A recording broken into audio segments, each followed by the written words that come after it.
నేను గింత మంచిగా మాట్లాడితే నువ్వేంది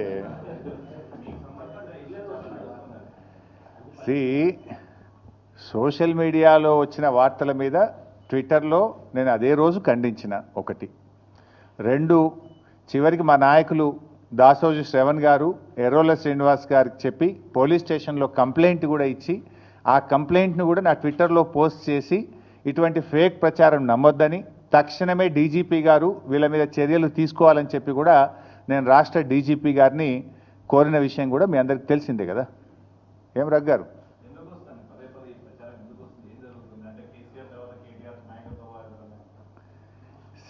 ఆ పంచాయతీ లేదు మా పార్టీలో. నేను చాలాసార్లు కూడా చెప్పాను, మీరందరూ కూడా చూసింటారు. ఒక్కసారి కాదు, కొన్ని వందల సార్లు చెప్పి ఉంటాను. ఇవాళ కేసీఆర్ గారు మా పార్టీ అధ్యక్షుడు. ఆయన యొక్క ఆదేశాలను తూచా తప్పకుండా పాటించే ఒక క్రమశిక్షణ కలిగిన కార్యకర్త హరీష్ రావు అని చెప్పిన. ఇది బహుశా వందల సభల్లో చెప్పిన, టీవీ డిస్కషన్స్లో చెప్పిన, ప్రెస్ మీట్లలో చెప్పిన, చిట్చాట్లో చెప్పిన, అనేక సందర్భాల్లో కూడా చెప్పిన. సో మీరు అన్నట్టు కేటీఆర్ గారికి నాయకత్వం అప్పచెప్తే స్వాగతిస్తాను. డెఫినెట్గా ఐ కోఆపరేట్. ఒక కార్యకర్తగా హరీష్ రావు పార్టీ నిర్ణయాన్ని, కేసీఆర్ నిర్ణయాన్ని ఎప్పుడైనా శిరసా వహిస్తాడు తప్ప గీత దాటే వ్యక్తి కాదు.